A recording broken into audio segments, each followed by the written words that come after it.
Meditando na palavra do Senhor, Deus colocou um tema no meu coração, que foi extraído lá do livro de Jeremias, capítulo 33, verso 3. Eu já havia dito para os irmãos que já tem aí perto de um mês que a gente vem meditando no livro do profeta Jeremias. O capítulo 33, vamos ver se a gente acompanha na tradução aqui da igreja. Capítulo 33, verso 3. Interessante, 33 é a idade de Cristo quando foi crucificado. Verso 3 remete ao terceiro dia da sua ressurreição. E está escrito assim, o profeta Jeremias então escreveu: clama a mim e responder-te-ei e anunciar-te-ei coisas grandes e firmes que não sabes. Clama a mim e responder-te-ei e anunciar-te-ei coisas grandes e firmes que não sabes. Daí Deus me deu um tema: invista durante a sua adversidade, a ressurreição é certa. Invista durante a sua adversidade, a ressurreição é certa. Bem propício neste domingo de Páscoa, onde é comemorado a ressurreição do Senhor. O profeta Jeremias serviu a Deus ali no final do século 7, início do século 6. Foi um grande homem de Deus, levantado por Deus desde a sua juventude para que pudesse profetizar contra o reino do sul, ou então o reino de Judá. E o centro, a capital do reino do sul era Jerusalém. Jeremias era filho de Ilquias, nasceu na cidade de Anatote. Essa cidade existe ainda lá em Israel, hoje ela tem o nome de Anata, está mais ou menos aí 3 quilômetros a norte de Jerusalém. Foi nesta terra que o profeta nasceu e onde ele também aprendeu, desenvolveu o seu ministério, e depois ele foi um grande profeta no reino do sul. Além de profeta, ele era sacerdote, e como eu falei aqui, ele foi levantado por Deus ainda na sua juventude.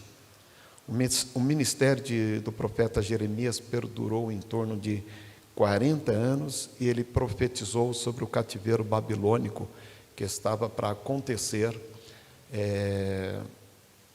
contra o reino do sul. Deus levantou ele para profetizar contra Jerusalém, porque o povo de Deus em Jerusalém não estava guardando a lei de Deus, estava com um pé no templo e um pé na idolatria, e o profeta vinha exortando, dizendo: olha, é importante vocês se converterem, é importante vocês mudarem o caminho de vocês, porque o reino do Nabucodonosor, ou a Babilônia, virá contra essa cidade, vai destruir toda esta cidade, vai destruir o templo, vai confiscar ou vai levar os utensílios do templo, vai derrubar as casas, vai saquear o que está no campo, vai levar as ovelhas, vai forçar as mulheres, ou seja, esta cidade vai ficar uma ruína só.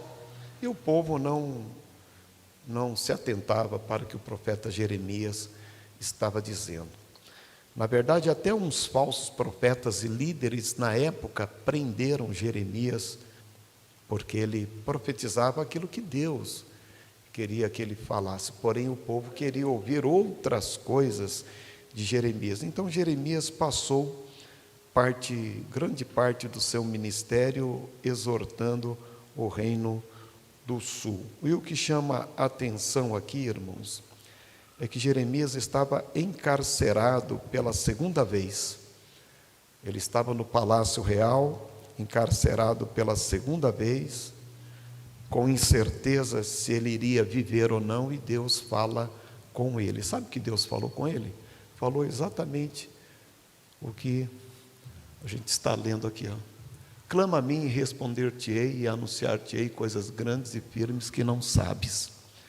Deus falou para Jeremias quando ele estava em correntes, quando ele estava preso no cárcere do palácio real, porque estava deliberando a palavra de Deus. E Deus diz assim para Jeremias: Jeremias, eu vou destruir essa cidade, não vai sobrar nada dessa cidade, as casas serão derribadas, os campos serão tomados e assim por diante. Não vai sobrar nada aqui, nem do templo. E Jeremias então já tinha orado algumas vezes ao Senhor, e o Senhor havia dito para ele: não adianta você orar, porque esse povo é rebelde. Daí ele então só esperava a destruição da cidade. Mas o que chama a atenção é que Deus fala para ele: Jeremias, compra a terra de Anadote. Vai lá, compra a terra de Anadote, passa para o teu nome, faz 2 escrituras, uma aberta para que todo o povo saiba que você está comprando aquela terra, e uma escritura você deixa selada para que ela possa durar muitos anos, para que lá na frente o povo possa lembrar que você comprou esta terra. Daí deu um nó na cabeça de Jeremias, não é mesmo? Ué, calma aí, Deus fala comigo que essa terra vai ser destruída. Eu estou aqui no cárcere, acorrentado, e ele fala para eu comprar a terra onde eu nasci? Por que eu devo comprar a terra se minha vida é incerta? Por que eu devo comprar uma terra que os babilônicos vão tomar? Não é uma coisa esquisita? Mas assim, o nosso Deus, ele é um Deus contraditório mesmo. Ele não trabalha de acordo com a nossa razão. O que cabe a nós muitas vezes é obedecer à sua vontade. E Jeremias então falando: Senhor, eu não estou entendendo muito esse negócio, minha vida é incerta, a Babilônia vai invadir a cidade, e o Senhor manda eu comprar a terra. Tá bom, então eu vou comprar a terra. Como é que faz para eu sair daqui para comprar a terra? Jeremias praticamente só tinha pensado quando aparece o primo dele. Vai visitá-lo lá no cárcere e fala: Jeremias, eu estou vendendo a terra de Anadote e você é meu parente. E pela lei, pelo costume da época, quando alguém na parentela anda endividado, ou então quer vender a terra, tem que procurar um parente para vender, para que a propriedade circule somente entre os parentes. E você é o meu parente mais próximo. Eu quero vender para você a terra. E Jeremias então compra aquela terra. Ele compra aquela terra, gente, olha, no momento que ele compra a terra, o exército da Babilônia estava cercando a cidade. Ele assina a escritura. O povo fala: esse profeta está doido. Ele fala que Deus vai permitir que os babilônicos destruam a cidade, e agora ele está comprando terra?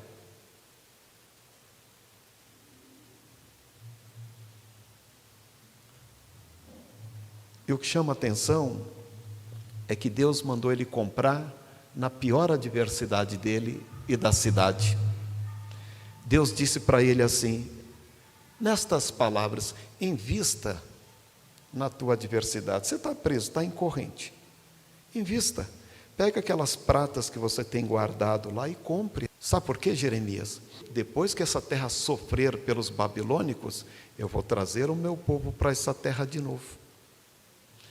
Casas serão construídas neste lugar. Os campos darão o fruto. Os pastores contarão as suas ovelhas, e depois que eu trouxer o meu povo de volta para esta terra, nunca mais o meu povo será tirado daqui. Pode comprar a terra, porque eu tenho um negócio nesta terra. A terra de Anadote, o nome Anadote significava promessa, e até hoje significa promessa. Se você for em Jerusalém hoje, a mais ou menos 3 quilômetros, você vai se deparar com a terra de Anadote. E Jeremias compra no momento que os babilônicos cercaram Jerusalém. Deus fala que vai destruir e manda Jeremias comprar, é claro, porque tinha uma promessa de Deus neste negócio. Amados irmãos, eu estava pensando, estava meditando sobre isso. Qual especialista da economia daria um conselho para você comprar uma terra que está com uma adversidade desta? Qual pessoas da economia diz assim: João, vai lá, compra um pedaço daquele lote que o MST está acampado? Você compraria? É um risco, não é? Você emprestaria um dinheiro para quem está endividado? Não? Vamos supor que uma pessoa boa de caráter, pelas questões da vida, com a Covid, ficou endividado aí. Mas é uma pessoa de caráter. E ela precisa de um dinheiro para reconstruir a vida dela. E ela fala para você: olha, me empresta aí 50 mil reais. E você tem guardadinho lá, você emprestaria? Pelo caráter dela, mesmo ela endividada?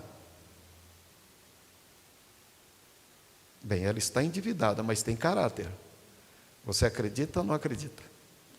Está quase dando nó aí, né? E quando Jeremias, através da ordenança de Deus, recebeu a palavra para comprar, ainda preso em correntes, onde a vida era incerta, as pessoas falaram: esse profeta não está legal da cabeça. E Deus faz exatamente isso conosco, para nos tirar muitas vezes do nosso conforto, desafiando a nossa razão. Ele fez isso com Moisés.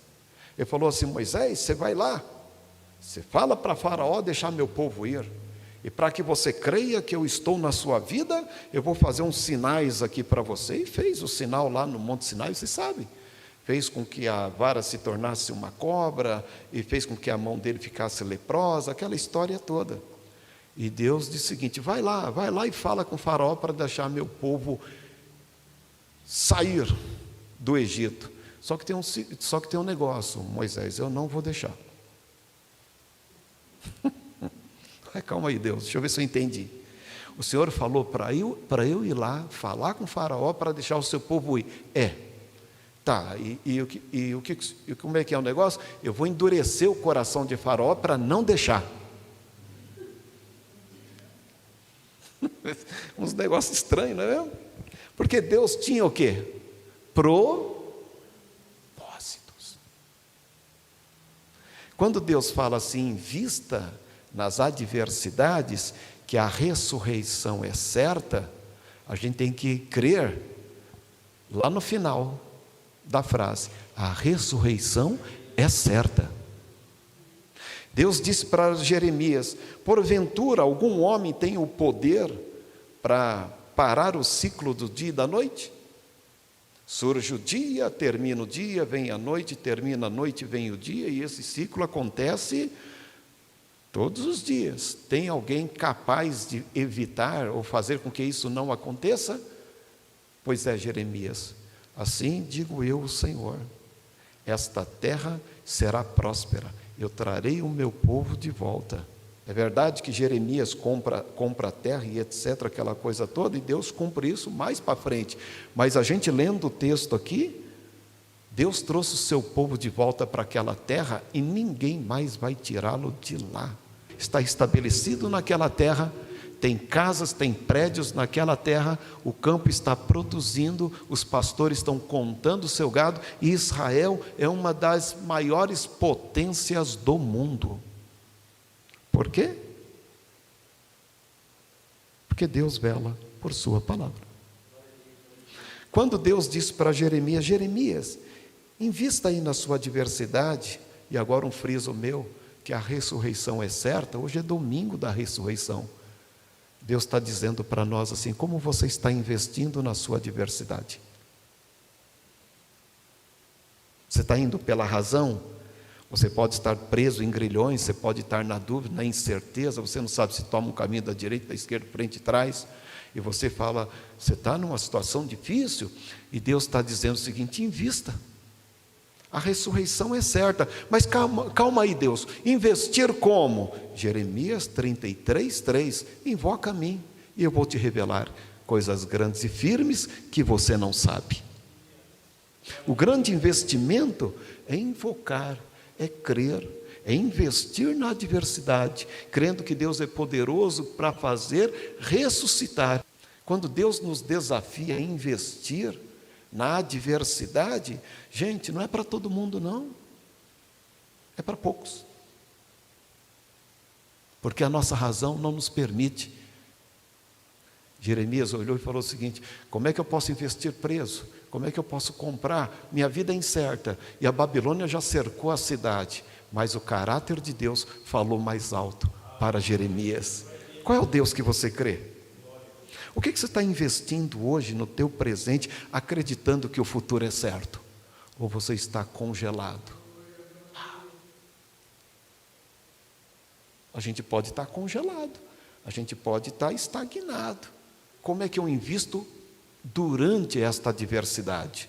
Irmãos, quando Deus fala que Ele quer revelar ou responder coisas grandes, você imagina. Coisas grandes e firmes, imagine esse negócio. Deus está dizendo: invista na sua adversidade, porque eu quero te revelar coisas grandes. Mas como, Deus? Olha essas correntes aqui, faça isso, homem. Como é que eu vou lá fechar um negócio com o meu primo? Como é que eu vou lá assinar o contrato? Não, ele vem fazer uma visita para você aqui, já está chegando, está no portão aí. Quando Deus fala, você não precisa ir lá, Ele manda até você. Quando você crê e não tem força para dar o passo por causa da adversidade, Ele faz quem pode andar vir até você. Invista durante a sua adversidade, que a ressurreição é certa. Um dia um cristão chegou para mim e falou assim: João, eu vou procurar uma igreja com uma estrutura melhor. Eu falei: é mesmo? Como é que é a estrutura? Eu quero uma igreja assim, onde tenha espaço para todo mundo, estacionamento legal, berçário, ar-condicionado, uma boa estrutura, infraestrutura. Eu quero ter mais segurança. Eu falei: poxa vida, quem não quer isso? Não é mesmo? Imagina, você chegar numa igreja com berçário, refeitório, todos os departamentos, tudo funcionando, lindo, maravilhoso. Só que tem um porém: não vai ter lugar para você lá, porque a igreja desse jeito, todo mundo já ocupou o lugar, você vai só esquentar banco. Aí a pessoa falou assim: é? Eu falei: é. Eu falei: você tem dom? Ah, eu tenho, você sabe, Deus me deu um dom. Você tem um ministério? Tenho um ministério. Então pronto. Se você está pedindo isto para Deus, você vai matar seu dom e seu ministério. Agora, se você procurar aquela igrejinha que está numa garagem, que está ali, sabe, sofrendo, naquele lugar, naquele morro, naquela comunidade, que não tem estacionamento, que está precisando de tudo, e você tem dom e ministério, e ali está a diversidade, invista lá, e você será útil lá. Vai lá, porque a gente às vezes, quando Deus quer trabalhar em nossas vidas, Ele nos direciona para isso. Não foi assim que aconteceu com os missionários? Eles começaram em lugares pequenos, na casa de alguém, sofrendo perseguições. Hoje a maioria das catedrais que a gente vê aqui, foi, sabe o quê? A adversidade que essa turma passou lá atrás. Então, às vezes, eu preciso entender se Deus me deu um dom, se Deus me deu um ministério, e se Ele me deu, você pode estar certo que Deus vai te convocar para a igreja pentecostal da adversidade. É lá, porque é lá que precisa do teu dom, do teu ministério, da tua chamada.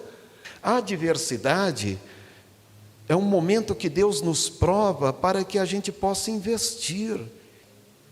Você investiria seu dom, seu ministério na igrejinha da adversidade? Por exemplo, pastor Sérgio, daqui a uns dias vai ser inaugurado lá, né, Sérgio? Como é o nome da igreja? Agraciados, né? Lá tem estacionamento, lá tem berçário, lá tem refeitório. Mas terá. É que agora a gente precisa investir na adversidade.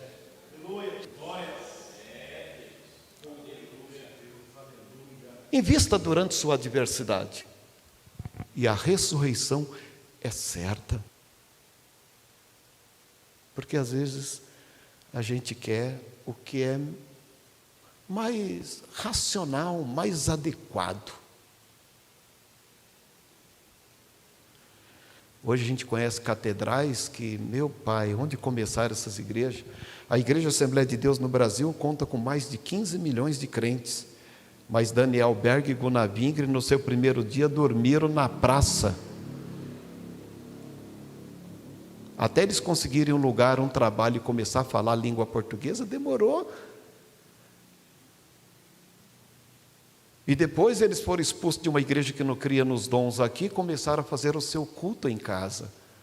E depois, numa visita na casa da irmã Celina Albuquerque, ela foi a primeira, olha, o primeiro crente, olha só, mulher, hein? Batizada com o Espírito Santo em solo brasileiro. Sabe onde? Na casa dela. Deus quer ressuscitar, a ressurreição é certa, mas a gente tem que investir na adversidade. Voltando aí para o tema, hoje é domingo de Páscoa, dia da ressurreição. Há quase 2000 anos atrás, Jesus falava para os discípulos assim: olha, eu vou morrer, eu vou ser sepultado, no terceiro dia eu vou ressuscitar, eu vou morrer e no terceiro dia eu vou ressuscitar. Eles até ouviram, mas não deram muito crédito. Daí, de fato, Jesus foi traído, foi preso, foi crucificado e morreu. Daí os caras, de uma vez, ter lembrado que aquela adversidade deveria ser investida nela, porque se eles fossem espertos, eles estariam falando assim: o mestre falou que morreria mesmo e que no terceiro dia ressuscitaria. Vamos lá, galera, vamos lá todo mundo, vamos ver onde colocar o corpo do mestre e vamos ficar lá esperando, contando, porque ele vai sair da sepultura. Mas o que os caras fizeram? Cada um o quê? Porque esqueceram. Jesus tinha preparado eles para aquele momento, e quando o momento chegasse, eles deveriam o quê? Fazer valer o que o mestre ensinou, investir, praticar o que o mestre disse. Chegou a adversidade, o mestre foi morto, eu vou investir. Eu agora vou tomar posse do que ele disse e vou fazer minha tenda na frente da sepultura. Mas eu corro o risco de morrer também. Mas se ele vai ressuscitar, então ele não vai me deixar na penumbra. Mas eles fugiram. Isso aí acontece mesmo, porque na hora da adversidade, na hora da guerra, a gente não quer investir. Na hora da luta, na hora dos problemas, a pessoa, vamos lá, no casal, quer divorciar. Ou então, da empresa, quando não está legal, quero pedir a conta. Ou então, quando as coisas vão acontecendo, eu quero mudar de direção, porque não está legal, esse negócio não está legal, me pegaram, me colocaram aqui no calabouço, eu estou com corrente, essa salinha está fria, tem rato aqui. Só eu estou falando a verdade, ninguém me ouve, eu vou zarpar, sair fora. Daí Deus fala assim: olha, fique em paz, você não vai ficar preso aí, as correntes não vão te prender por muito tempo. E outro, o teu primo vai te vender um terreno, você compra. Invista, Jeremias, porque se não for para você, vai ser, sabe para quem? Para os teus outros parentes, porque é verdade, Jeremias não casou e não teve filho, mas a herdade dele até hoje, você pode ir lá, depois de 2.600 anos, você fala assim: olha, e essa cidade aqui foi do profeta Jeremias, a gente mora nela, está vendo aqui? Olha aqui, os pastores contando gado, olha aqui, casas construídas, olha aqui, tem negócio de trigo, a terra produz, tem cisterna até nas cavernas, está vendo? Jeremias comprou isso aqui, porque poderoso é Deus para cumprir o que Ele fala. A questão é que na adversidade é desconfortável, gente. A adversidade, ninguém quer investir. Chegou a Covid aí, vocês sabiam que ninguém quis investir em nada? Aumentou significativamente o percentual de pessoas fazendo testamento no cartório. Era incerta a vida. Era incerto. A pessoa falou: eu vou comprar uma casa, vou comprar uma propriedade, não vou nada, a Covid me pega, eu morro. Está morrendo um monte de gente. Como é que eu vou fazer investimento? Ninguém fez investimento. Agora o cartório estava dando dinheiro, sabe por quê? Que as pessoas estavam lá, olha, eu quero fazer o testamento aqui. Por quê? Por que você quer fazer o testamento? Não sei, essa Covid está matando um monte de gente. Na adversidade ninguém investe. Na adversidade a gente faz testamento para morrer. Quando Deus falou assim, profeta, você está preso aí com correntes, eu tenho algo para falar para você. Já sei, Deus, é para eu fazer o meu testamento, não é? Não, quem falou testamento? Eu quero que você invista, compre terra. Eu quero te responder coisas grandes e firmes que não sabe. Já pensou? Eu queria trabalhar no cartório, viu? Queria. Daí, sem o chefe saber, né? Pois não. Eu vim aqui fazer o testamento. Você é crente? Eu sou crente. E por que você está fazendo testamento? Porque não sei, né, seu João? E a gente pode morrer com a Covid, né? Rapaz, vai lá, Jeremias 33:3. Deus quer te revelar coisas grandes e firmes que você não sabe. Faz testamento não. Invista na adversidade. Creia que Deus é contigo. É claro que o dono do cartório ia me mandar embora, né? Gente, aí que está, Deus faz isso na hora que o pessoal está preparando a missa. Deus está dizendo, quem falou que você vai morrer? Você vai andar muito. A gente é falho. Eu me lembro, minha mãezinha hoje dorme no Senhor. Mas eu me lembro, o médico ligou para minha irmã, falou, olha, sua mãe, bom, quem quiser visitar, vai. Daí o que aconteceu? Daí eu falei, poxa vida, a mamãe vai partir para a eternidade. Sabe o que eu fiz, gente? Gente, eu liguei para a funerária. Eu falei, o seguinte, eles falaram, pois não, quem está falando é o seu João? Pois não, é o seguinte, olha, se porventura alguém morrer hoje, quais são os procedimentos? A pessoa já morreu? Ainda não, mas o médico falou que está quase. Rapaz, que coisa estranha para um pastor. É sério, a adversidade vem assim. Na adversidade você faz testamento. Quem sabe você na sua adversidade já está fazendo o teu testamento do seu casamento, testamento da sua família, testamento com um monte de coisa. Testamento com o seu dom, testamento com o seu ministério, testamento com seus sonhos, testamento com seus projetos, já Elvis. Daí, rapaz, eu falei, daí a menina falou assim, seu João, espera morrer primeiro. Eu falei, tá certo, ninguém enterra ninguém vivo. Daí eu fui ler, gente, falei, que miséria isso, que miséria. Eu fui lá, gente, a gente erra feio, não é porque tem título de pastor, essas coisas não aí. Eu fui lá orar, falei, Senhor, misericórdia de mim, me perdoa, Senhor, capaz que eu morra antes dela, tenha misericórdia. Senhor, o que o Senhor quer? Daí eu fui lá na Bíblia, eu não sou muito de misticismo não, eu fui lá, falei, me dá uma palavra, Senhor. Eu fui lá e estava assim, caiu naquele texto, eu não tenho esse costume não, mas caiu assim, aquela passagem que Jesus diz para os mensageiros de João Batista, diga para ele, João, que os cegos estão vendo, os paralíticos andam e os mortos ressuscitados.